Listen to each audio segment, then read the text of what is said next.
Good morning, dear children. Welcome to the SST class. Today we are beginning with the lesson The Mauryan Dynasty or the First Empire.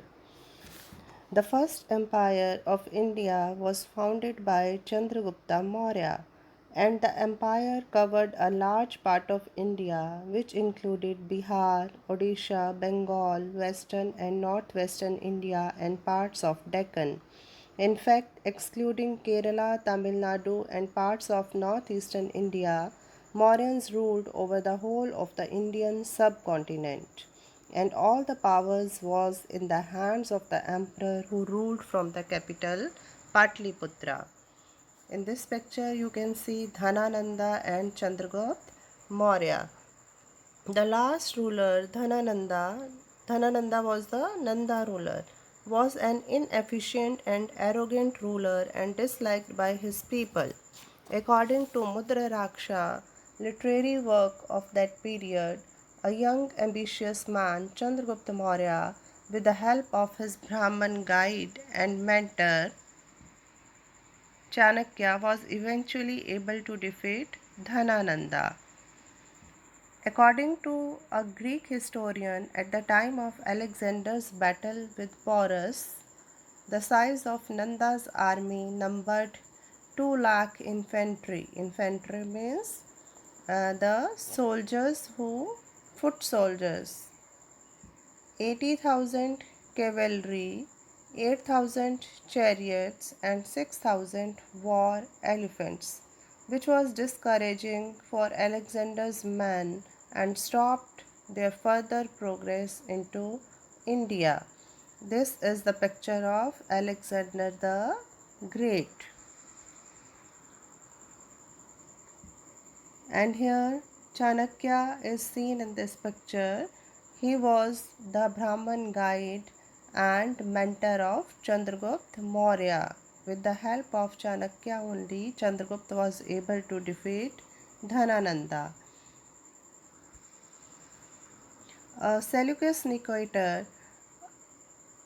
Chandragupta also defeated Seleucus Nicator, a Greek general appointed as the viceroy of Alexander's Persian provinces. Seleucus is said to have given his daughter in marriage to Chandragupta Maurya along with other material gifts. He also sent Megasthenes, a Greek scholar, to the Mauryan court. His work Indica is a valuable literary source of information for our historians. Thus, the powerful Mauryan Empire was founded in northern India by Chandragupta Maurya, who was about 20 years old at that time. Chandragupta Maurya not only extended the Mauryan Empire but organized a very effective administration system to consolidate it as well.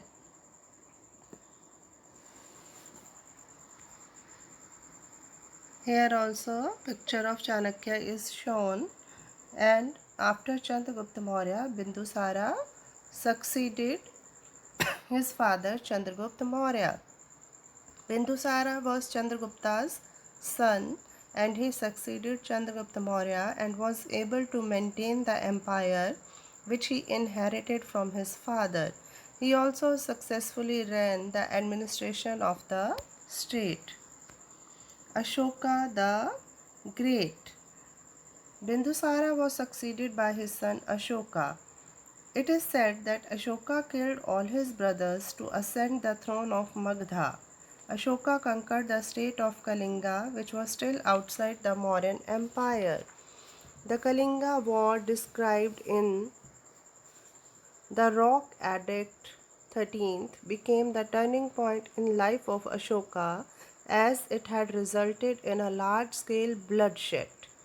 He embraced Buddhism after the war and did a lot to propagate his religion. He gave up the policy of Digvijaya and adopted Dharma Vijaya. So Ashoka was the first ruler in Indian's history who gave up war and adopted the policy of Dharma Vijaya. The successors of Ashoka proved weak rulers. Brihadartha, the last ruler of dynasty, was killed by his commander Pushyamitra Sangha in 187 BC. Ashoka's edicts and inscriptions. Ashoka was the first ruler to establish direct communication with the common people. For this, he issued a large number of inscriptions which were inscribed on rocks and pillars and were placed in different parts of the Mauryan Empire. The Ashokan edicts are one of the most important archaeological sources which provide first hand information about the Mauryan Empire. Total number of inscriptions are 39 and classified into major rock edicts, minor rock edicts, separate rock edicts, major and minor pillar edicts. In the inscriptions, Ashoka has been referred to as Devanam Priya. It is clear that Ashoka wanted his people to know about the various political and religious policies that he was making. Composed in Prakrit, they were written in Brahmi script in the greater part of the continent, but in the northwestern region, the Aramaic language and Kharoshti script were employed in Afghanistan also. The Ashokan edicts have been found, but there are scripts where both Aramaic and Greek. The emblem of India is an adaptation of Sarnath line capital of Ashoka. The emblem forms a part of official letterhead of the government of India and appears on all Indian currency as well. Efforts made by Ashoka to spread his Dhamma. After the Kalinga War, Ashoka's foreign policy changed into a peaceful and pacifist one. He propounded Dhamma, which was inspired by the Buddhist idea of non-violence and humility. Buddhism remained the guiding principle behind all state policies formulated by Ashoka. He adopted a number of measures to propagate Buddhism in various regions of India and the world. Some steps taken by Ashoka in this regard were as follows. Ashoka used the state machinery to assist people in the religious matters. He appointed special officers called Dharma Mahamatras, whose duty was to help people on their journey to the Buddhist places. He personally visited the important Buddhist shrines. Such visits were called Dharma Yatras. Missionaries were sent to various countries like China, Burma, Indonesia, Japan, etc. to propagate the ideas of Buddhism. Ashoka sent his own children to Sri Lanka as a part of the Buddhist mission. According to the tradition, the third Buddhist council was held by Ashoka, which was attended by the followers of Buddhism from India and foreign countries alike. But most of all, it was by personal example that Ashoka tried to popularize the Buddhist ideas. The common people tried to follow the example set by their empire. In one of the rock edicts, Ashoka said he had been a follower of Buddha for 2.5 years.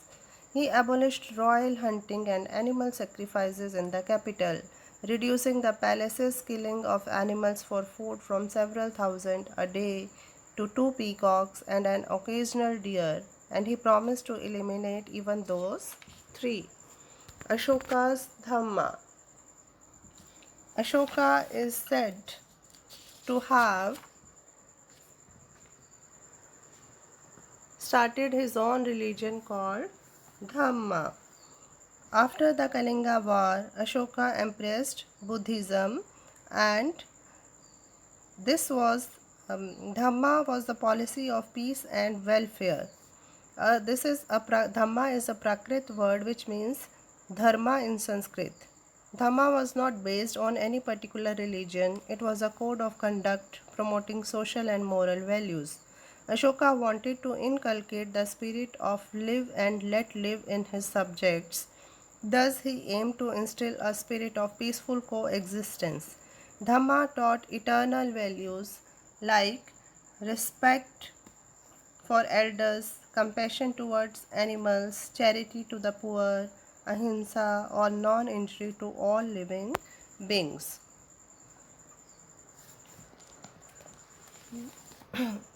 Now we will read about Mauryan administration. The Mauryans were despotic rulers but ruled according to the Rajya Dharma. Dharma upheld that every ruler should rule for the welfare of the people. The real function of the state was to create those conditions of life which would help every citizen to live in comfort and to lead a happy life. So here are some important features of Mauryan administration. The emperor was the final decision maker, but he was also assisted by a council of ministers. The empire was divided into a number of provinces, each placed under a prince of the royal family who could be trusted and be loyal to the emperor. Patliputra, Koshambi, Ujjain, Takshila were important cities of the Mauryan Empire. We know from Arthashastra that the administration of Patliputra, which was the capital of the Mauryans, was managed by the 6 committees. And these committees looked after sanitation, care of foreigners, registration of birth and death, regulation of weight and measures, etc.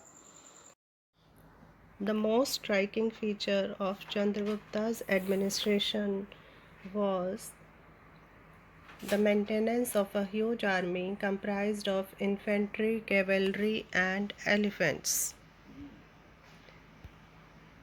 Economic administration. It was the duty of the state to increase the area of cultivation by clearing the forest.